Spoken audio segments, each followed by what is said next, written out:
Hey everybody, Simon here, Projects in the Barn, and just a quick update about my Jaguar XF, still not being fixed, and something you might be able to see in the background of this video.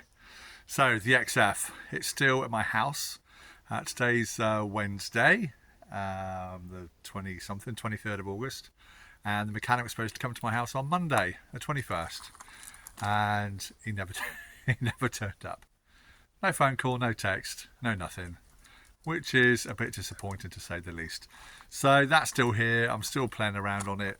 But the good thing is with that, I've had the battery on charge for ages now, and the only consistent code I'm getting up on that is P062E from memory, which is to do with the fuel circuit on bank 1. Should have checked that before I did the video. But P062E, that's the consistent fault code I'm getting. The one with the PATs and all that, I think are just red herrings, and it comes down to the battery voltage. So when I'm out there playing on it for ages, the lower the battery voltage gets, the more issues I'm seem to be having on a nicely fresh charged battery. My steering lock comes on, which is the issue that it was having with it not even turning over. The steering lock wouldn't activate or turn on and off, which is having a problem with the passive anti-theft system. But when the battery's fully charged, I lock it, unlock it, get in the car, go to start it. It will turn over, almost fire. Gear knob rises, and then it continues to turn over. If I then take my finger off the start button, and then turn it off, lock myself in the car, go to put on the steering wheel locks, no problem at all. So the only consistent code I'm getting is P062 Echo. So I think there is an issue with the fuel getting into bank 1, I think it was bank 1 or bank 2, but one of the banks, P062E. I think the other bank is P062D, mine's P062E for Echo. So that's one of the recurring issues on that. So we'll wait to see if that gets resolved. In the meantime, you can see behind me, we've got another car. Ta-da! So, why have I bought another car? Well, those that are following along on my channel and the saga with the XF, there is an issue with outstanding finance on the Jaguar XF. Not from me, but from the previous owner. So I'm in consultation with solicitors on behalf of the finance company that the finance is owed to. And until such time that is resolved between me, the previous owner, and the finance company, I cannot sell the car. I cannot do anything with the car. It'd be an offence for me to sell the vehicle knowing there's outstanding finance on the car. So, in my head, let's just say, for example, the car's going to cost me £1,000 to put right. It might be 50 quid, it might be £100, but let's just play devil's advocate. It's going to cost me £1,000 to put the XF right. I could spend that £1,000, get the car fixed. I won't be happy to spend £1,000, but I would spend £1,000, get the car fixed. And the reality is there's a tiny chance the car could get essentially repossessed by the finance company through a court order and be returned to them to cover the cost of the outstanding finance. I would then be responsible to go to the previous owner to try and get compensation off of him, because I traded, if those that remember, a Jaguar S Type estate. So I'd have to either try and get my car back off of him, which is probably long gone, or the value of the vehicle that owes me. So what I don't want to do is spend a load of money on the Jag XF until that problem is resolved. You're following me so far? I hope you are. It makes sense to me. So in the meantime, until I know what's happening with the XF, I'm just happy to park the XF up. Well, not happy, but I'm prepared to park up the XF and just drive around in the new S Type. So let's take a look. There she is. So it's a 55 plate, so 2005 Jaguar S Type 3 litre V6 petrol SE. I've had quite a few S Types in my time. I do actually really enjoy the S Type. The platform was the same that the XF was based on, so it drives really well. And this was local, literally 10 minutes up the road. Brand new MOT on the car, new front tyres, new brakes all round, including discs and pads, new ABS sensor, which is the reason I went to the garage in the first place. and it was just ridiculously cheap.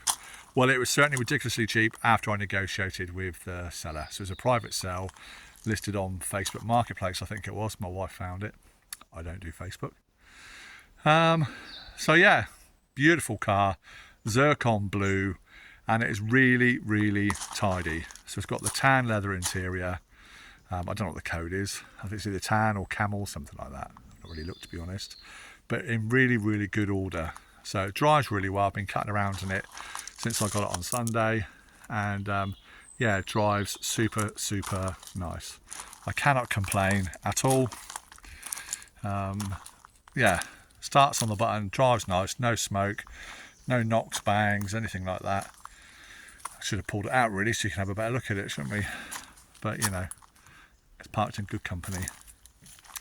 So yeah, everything's all good. It's no real problem. It's had an advisory, I think, for some rust on this year's MOT underneath, but I've had a look. It's actually not too bad in there at all.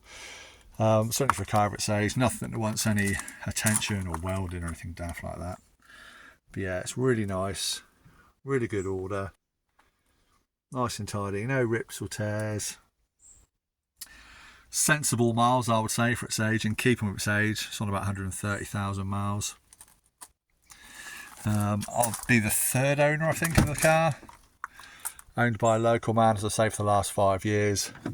But he's just bought himself an Aston Martin convertible V12. So this was just taking up space on his drive. So hence I got a really good deal on it. So yeah, really, really pleased.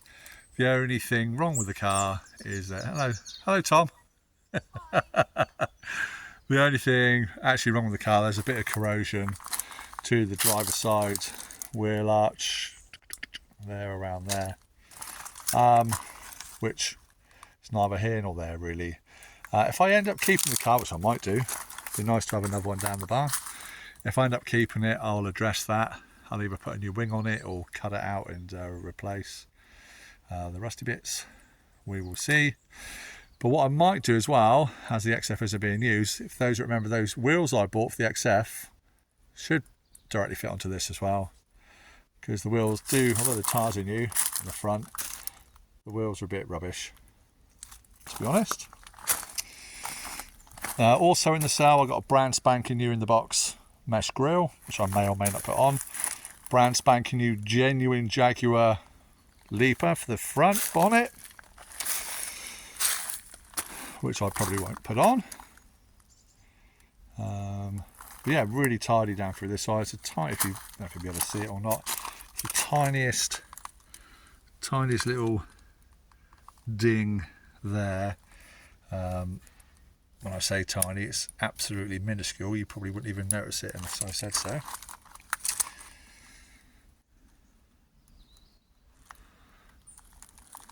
So yeah, there we go.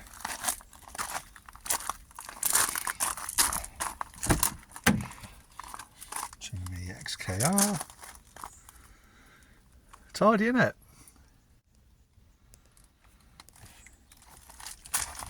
There you go, there's the plate for it. What code's the trim? SEL, yeah, JH3 paint, zircon blue, trim SEL.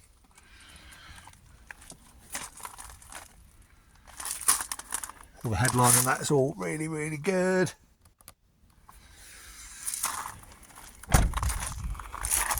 So yeah, super, super pleased with it. At least it keeps me mobile, keeps me in a Jag. And then if I get the XF all sorted, fixed, then we'll probably sell that on and we'll make a few quid in the process, all being well. So there we go, just a short video update as to what's going on the channel. The XKR, you'll see I've got it running in the last video. I've had a further play with that and I've popped the plugs back out of the bank I was working on with the camshafts, and the plugs were all fouled up, I guess from where it still had old fuel in it where it was over fueled in last time before I'd done the camshaft and all that. They've gone all black. So I've cleaned them up. I put the original genuine Denso coil packs back on, put them back in on that side, fired it up, and all the fault codes for the misfires 1 through to 4 on that side are all totally gone. So it's now seeming like a fuel and or air issue. The fuel level's really low. I only put a gallon or so of fuel in it, and although I sucked all the old fuel out, I've not blown through or cleared out the actual fuel lines nor the fuel filter. So there could be an issue or somewhere along there. But yeah, if I hold on the revs about 1500 RPM, revs absolutely fine, no problem at all. So yeah, it's almost like there's a bit of a starvation of fuel. Fuel pumps obviously I've replaced, so hopefully I know they're all working. So yeah, I think it's going to be something simple, so I just got to pin down. So, but we're getting there. So what I have done is I've ordered another 4 genuine Denso coil packs for the opposite bank. So I'm going to whip them back out again, check those spark plugs, clean them up, put all that together, and then we'll see what happens. We might have been stick some fuel on it and take it for a drive up the road and see how we go. Well, that's it for now. So yeah, just a short update as to where we are. I am definitely going to Gaydon for the 2nd of September. So in just a couple of weeks, me and my oldest boy Jack will be there. So we're driving up on the Friday night with about 20 other people who I haven't yet met, apart from 2 of them. So that should be a bit of fun, driving up there and meeting up with them for a bit of food out and staying in the hotel. And then it'll be myself and a few others on the Saturday morning up at Gaydon. So yeah, if you're around, please come over, say hi. Sadly, I won't be in the XKR, but I'm more than happy to chat to anybody who wants to come and talk to me. So I'm really looking forward to that. I've never been up to Gaydon, never been to British Motor Museum, so it should be a really good day out. So yeah, if you're about, I look forward to seeing anyone around at the show on that particular day. Anyway, for now, that's me. So thanks so much for tuning in, and we'll see you next time on Products in the Barn. Please like, share, subscribe, all the usual stuff, and we'll see you in the next one. Cheers all. Bye for now.